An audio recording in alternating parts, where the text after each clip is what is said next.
Oh, ayan. Surprise ko na sila. Tagal na kasi nila nagre-request ng magandang TV para daw mag-movie marathon kami. Tagal ka na nagre-request kay Mami, ngayon niya lang nabili. Anyway, thankful pa rin ako. Thank you, Mami Uni!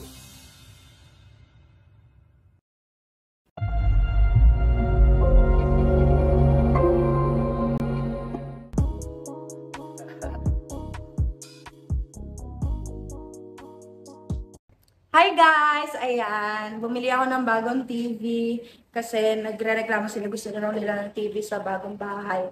Ayan, surprise ko sila mamaya. Hi ka, Jowa! Hi guys! Nagsa-set up siya, tinulungan niya ako bumili. Kasi yan sila, oh, nag-TikTok. Diba? Oh, upload na naman yan sa TikTok mamaya. Mamaya tutur ko kayo sa bahay namin. Wow, para sa akin sa TV. Tapos, yung mirror dyan, maganda yan. Pati pala to, two-way mirror to. Diba? Mamaya na lang.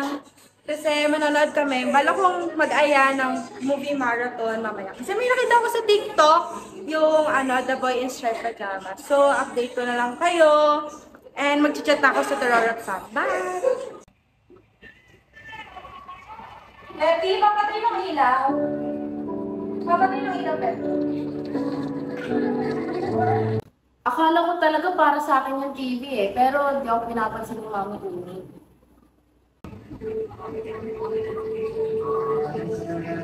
Kuya, huwag na ating ilaw, kuya. Gusto rin ko yan Etong si Pai. Nakakagigil, hindi nanonood. Pero go! Deadma lang, maganda kasi pinapanood namin.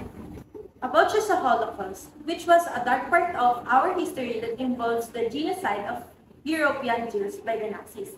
Na-highlight yun dito sa movie gamit ang perception ng isang German child na anak ng isang Nazi soldier na later on nagkaroon ng kaibigan na Jewish woman. Naintindihan ko naman kasi yung story kahit nagpo-phone lang ako dito.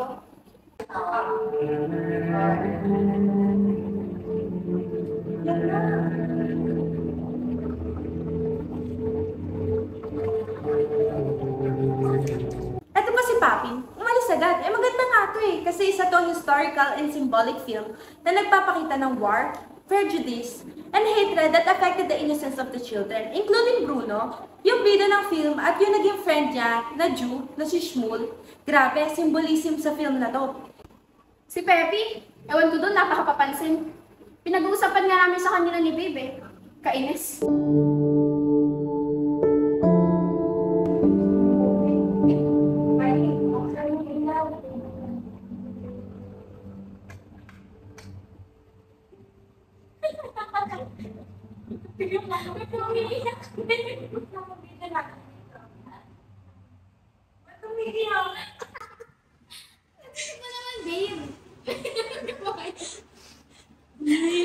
Pinapaiyak ko si Jowa.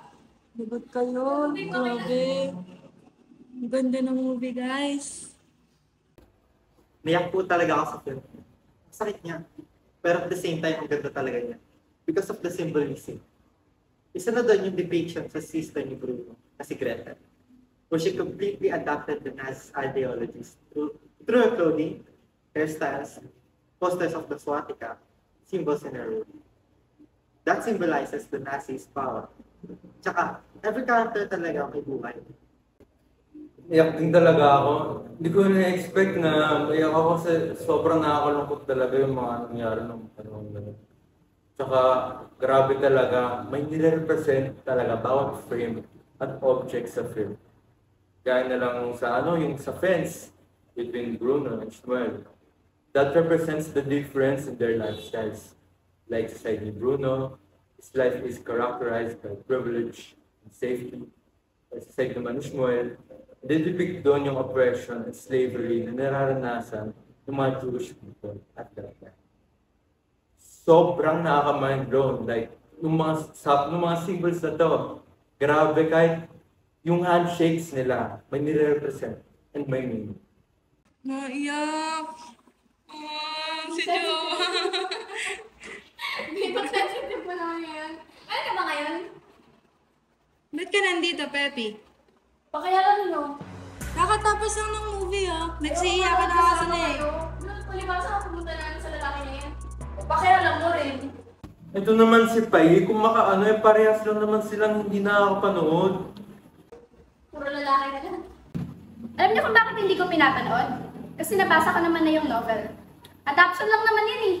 Sabi nga nila, same lang naman yung novel sa film at very little lang ang differences. Alam ko nga na si John Boyne yung author nun eh. And yun yung debut novel niya. Alam ko rin kung bakit niya sinulat yun kasi bata pa lang siya, fascinated na siya sa concept ng Holocaust. And yun yung subject na gusto niyang aralin. Oh, alam ko rin na may image na nagpap sa utak niya na dalawang batang lalaki na nasa either side ng fence. Kaya ayun, sinulat niya.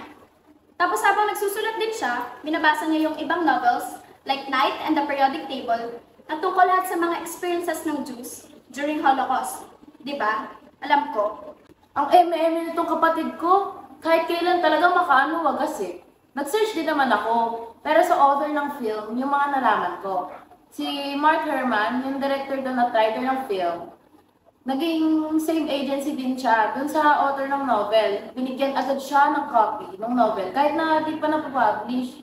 Sabi niya nga walang mga studio na bumibili para sa movie rights ng novel na yon. Naisip niya na baka dahil wala namang bago sa Holocaust movie. Kahit na nasa perception pa yun ng isang bata. Pero naisip niya rin na ang bago dito ay dahil perception ito sa Holocaust ng isang batang German. Galing, di ba? Grabe, ikaw kanina. Ako, yun naman.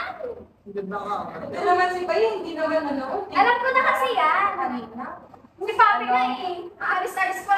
Pakialam mo. Gusto ko naman umalis kasi naalagaan ko rin yung anak ko. Diba? Namasyal na kami. Ngayon na lang tayo manonood eh. Alis na naman ako sa bahay na ko. Anak mo. Ha? Ako nga lagi nagbabantay sa anak mo. Sabi mo yun eh. Hindi naman sa pinagtatanggol kay Jowa. Pero hindi naman sila same ni Papi. Kasi nabasa na ng debate yung book ng Boy in the Striped Pajamas eh. Alam niyo na kung saan tungkol yung author at dun mismo sa novel. Na-intellectualize na nangyari yung pagkamatay nila Bruno at Shmuel. It conveys the death of innocence in the mind of John Boyne. Napaka-enggato niyo naman tayo. Bumili ako ng TV para surprise kayo eh. Nag-chat pa ako sa GC ng Dolores Farm na manonood tayo. Eh si Papi na yun. Ako, hindi ka na nanonood. Hindi pa kayo titigil. Bahala nga kayo. Alam ko na yun eh. Oo, Jowa.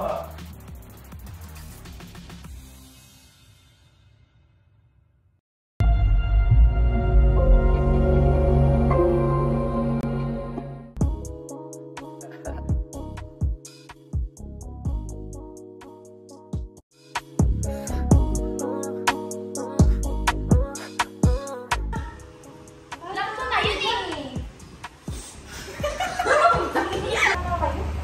Papi kasi. Uy, Jowa! Papi yung kailangan. Tinitigan ko, nilapitan ko, hanggang sa may diwata na pagdilat ko. Nalasing, kagabi, ang galing katabi.